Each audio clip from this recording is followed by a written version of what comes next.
when things go to crap, it's good. And have you ever been doing something like I was just doing, had an elaborate plan of shooting, hey Claire, a video live in the backyard. So our backyard is beautiful, it's green, the house looks great. And I thought, wow, I'll go outside and I'll shoot this live. Got my computer set up. I'd been outside for 30 seconds on the video live when it started raining. So I had to grab my computer, bring it inside. I did the video live anyway, some of you were on it, and then I realized that it didn't save. And I realized I didn't do a very good job and that I wasn't very clear, and I was talking about clarity. And sometimes we have, hey Lisa, the very best plans to produce something amazing, achieve something great, and the universe conspires against us because we don't control a lot of the elements, and it's good. Being reminded that you and I are not in control of everything and that trying to control everything is the most futile, silly, and absolutely least possible thing that we can do in our life. And so, what can we choose? How can we be in a world where we have more power than we think and less power than we would like? In other words, we can't change the government. We can't change the news. We can't change the weather. We can't necessarily change the economy. But what can we choose? Because if we look solely at the things we cannot choose, if we look at the things we cannot control, if we just stare at them, we will freak the fuck out and we will not be living our very best life. And the world is full of people living incredible lives in very difficult circumstances. In fact, I guarantee that some of your heroes in history were people who lived extraordinary lives in very difficult circumstances. And yet, so much of what we fight for is ordinary lives in incredible circumstances. No, difficult circumstances, trials, challenges, rain, loss, grief, divorce, tough shit is a remarkable and amazing invitation to live an incredible life. And so whatever you're going through right now, whatever your struggle is, whatever your challenge is, hey bud, hey Christy, how are you doing? Please just comment and say hello below. I'm doing a video live from New Zealand. This is the second one I've done this morning because it started raining when I was outside. So just say hello and let me know where you are in the world. Hey Eileen, how you doing? I'm in New Zealand. Strangely enough, the New Zealand accent is frequently voted the sexiest accent in the world. Would you believe it? The sexiest accent in the world. It's hard to imagine a better sounding accent, isn't it? My daughter asked me the other day, she said, Dad, why do you work so hard? And the truth is, I don't feel like I'm working hard. I feel like I don't even work at all.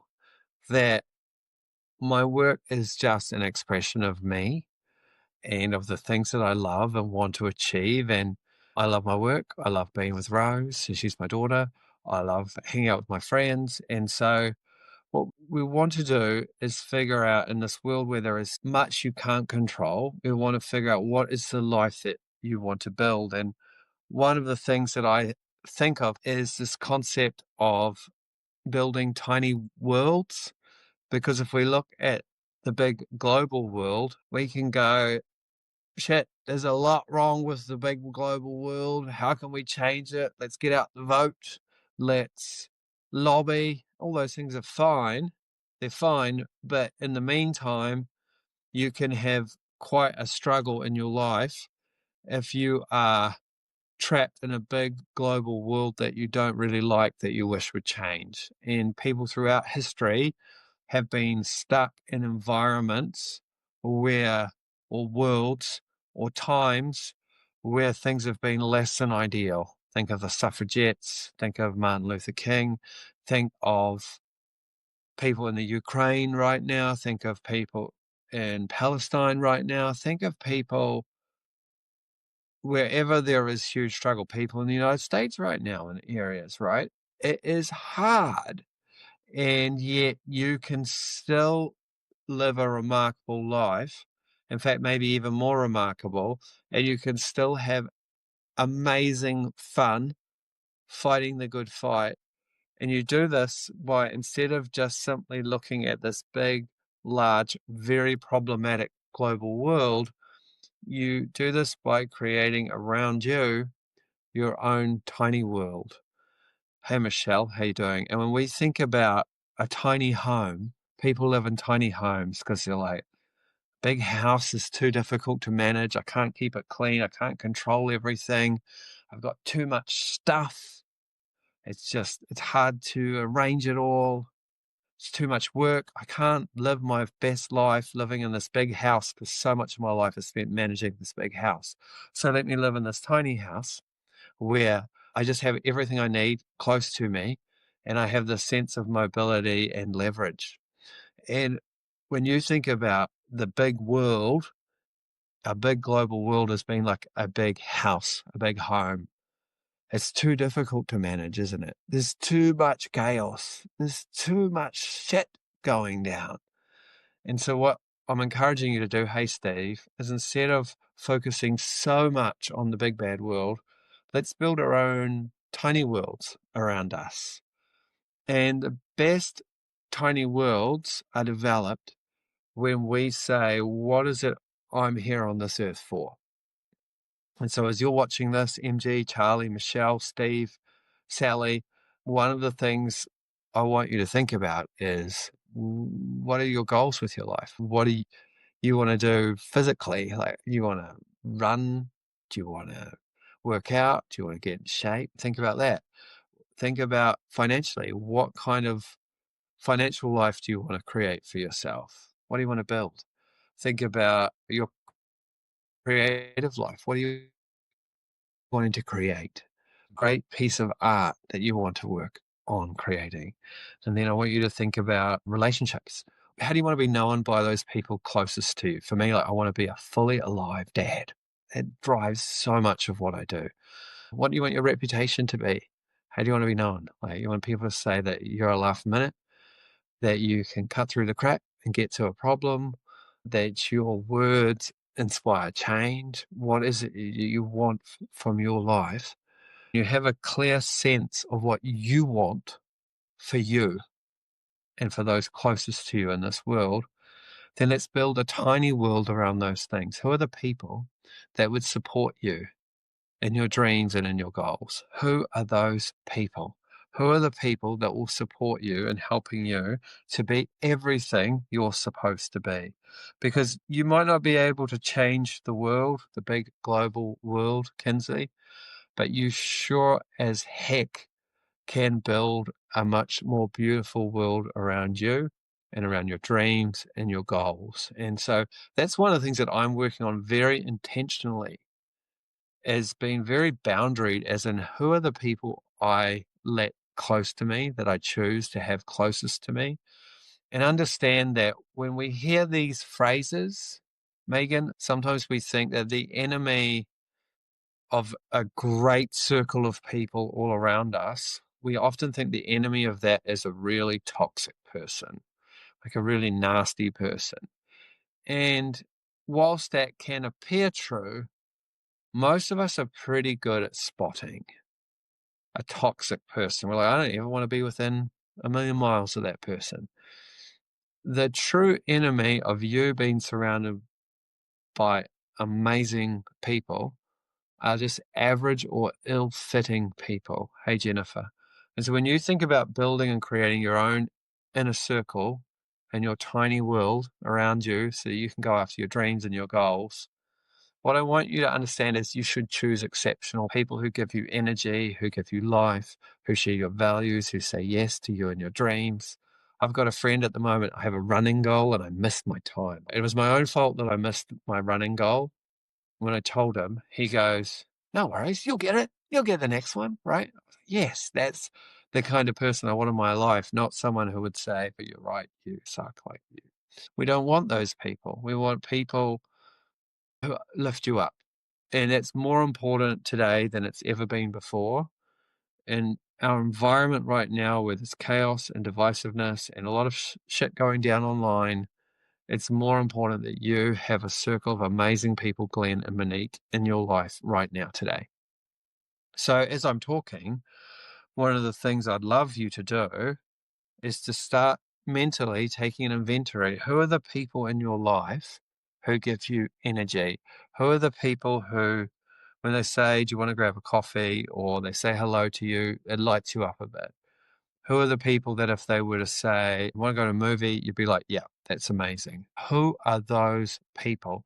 Who are the people who would say, "Man, would you be interested in and working together on a project?" Who are those people? Who are the people whose very presence in your life makes you want to be better, or who makes you forget the world and the darkness for a little bit, right?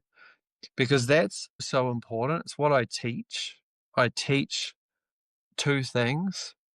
I teach people how to set incredibly powerful 3-word goals that they cannot forget, because our main goal and your main goal in life, I believe the main work of a human being is to figure out why they're here and to go after it 100%. No holds barred. Be the person you're supposed to be. Live the biggest, fullest, most amazing life you can live in whatever circumstances you're in. Just absolutely go for it. And your primary responsibility is to stay connected to your goals. And we use 3-word goals because they're short and they force clarity upon a human being. They force you to say, if I've only got 3 words, I better be clear about what it is I want. And it's that clarity that helps you achieve things. It's not discipline. It's not motivation. Most of the time we don't have discipline or we don't have motivation, it's because we don't have clarity. If we knew what it was we wanted, we would go and get it, but we're not sure either what it is we want, or we're not very sure of the next step. And so one of the things I help people with is to say, let's get very clear about what it is you want. For example, physical goal for me was to be the fittest at 50. 3 words, fittest at 50, which means the fittest, strongest, fastest I've ever been in my life at 50 years of age. I've got 5 months to go and I'm getting close, right? Because I have a goal, because I have direction, right?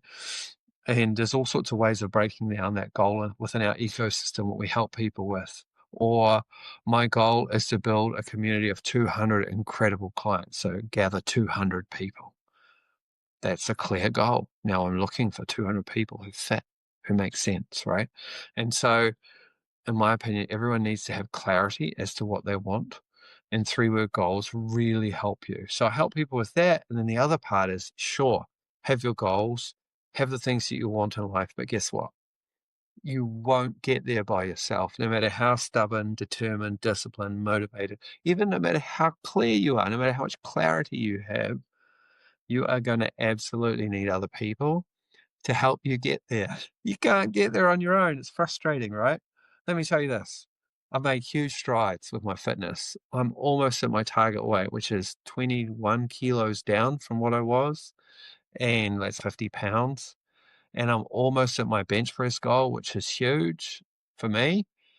And I would not have got anywhere close to those two parts of it without Sam, who's my trainer, who's an expert, he's a friend. And it's the same with all of our goals. We need people on our side. And what's the point of reaching a goal if it's all on your own anyway? Just watch the rugby league final in Australia, and the players were so happy and supportive of each other that won. The Brisbane Broncos won. They were so happy, and they were so enamored with their coach who had helped them. It was like they did it together as a team. I guess I'm saying that whatever your goals or your dreams are in your life, it's a team sport. It's a team sport. And if you're building a tiny world where you feel loved and appreciated and supported and encouraged and free to be you, It's a team sport. And you have to take responsibility for building the world, but you can't build it on your own. And so that's really important. I have a 9-year-old daughter, might have mentioned her at the start, Rose. And on the weekend, she said to me, "Dad, you should write a book." She goes, "I know you're going to reach your goals. And when you do, you should write a book telling people about how your goals helped and how they changed you and how they can help other people." I looked at her and said, "Rose, I've already started writing that book. It's amazing, right?" She's part of my tiny world, and I'm part of hers. She wants to stand on point as a ballerina, and I'm determined to help her get there, right? And so the rhythm that we want to take is we want to have clarity with our goals. And then the other part that we do is we help people build spheres of influence around them, circles of people around them that can get you to your dreams and your goals so much faster and so much more successfully. And we call that a sphere of influence in some worlds. I just like to call it a sphere. And the truth is that you probably think you need thousands or 10,000 or 100,000 readers on Substack to get you to where you want to go. And you might do, but you could probably get very far by just having 100 incredibly influential people read your work. If 100 of the most influential people on Substack, for example, read your work, or 100 of the most influential people in your community use your services, and then they told all their friends about you, how fast would you grow? And so one of the reasons the world gets dark and we get a bit depressed about our dreams or our goals is because we don't or haven't built intentionally the right amount of support. And the big problem is we go scattergun. We think, I need a list of 100,000 people. That's exhausting. Actually, maybe you just need 100 amazing readers. Maybe that's the fastest way to grow. Or 100 incredible clients, or 100 fantastic referral partners. But when we align our circle with our goals, life is simpler. You can work from a place of flow. We're elevated because the circle of people around us inspire us to be better, right? We can absolutely fly. And so, whatever your version of a 3-word goal is, and there should be many different 3-word goals when we teach you, those 3-word goals are like a rhythm to you. They drive you forward, and the people around you run with you. And so, if you're not sure of what your 3-word goals are, I can definitely help you. And if you're not sure how to grow your circle of people, your support crew, I can help you. And one of the things that I would say is that a lot of people in the world have stopped dreaming. And it's not because they've failed or because they forgot how to imagine. We're just living in a world where there's distraction and comparison and discord, and it makes clarity very rare. Comparison is a mother, man. Sorry, it's a bad word, but it's a real problem. And distraction is everywhere. And so it's actually quite rare to find a human being who is fully in motion, who knows exactly what they want. And when you find that within yourself, you can really go for it. One of the things that I've been thinking about a lot with goals recently, I'm going to do a live video into our Facebook group. We've got maybe 1,000 people in there who are goal seekers. One of the things I've been thinking about is that everybody has goals. Everybody has goals in every single area of your life. There is no such thing as a goalless person. And everybody is absolutely guaranteed to reach their goals. Jenny, Federico, Romain, Monique, Glenn, you are absolutely guaranteed to reach your goals. And you're like, but I don't have a goal with my finances, or I don't have a goal with my body, or I don't have a goal with Substack. I'm just playing around. Okay. If your goal, for example, on Substack, if you're saying, I don't have a goal, guess what your goal is? Your goal is to just play around. Guess what you're absolutely guaranteed to succeed with? Just playing around. You're going to have a great time just playing around. You're going to be 100% successful at just playing around. If your goal is just to, I can't change my body. Like, there's no point me being physically healthy. I can't change anything. Guess what? You're absolutely going to succeed at not changing anything. If your goal is to remain financially illiterate because it's just too complicated and you've got other things to focus on, guess what? You'll remain financially illiterate and you'll have other things to focus on because that was your goal.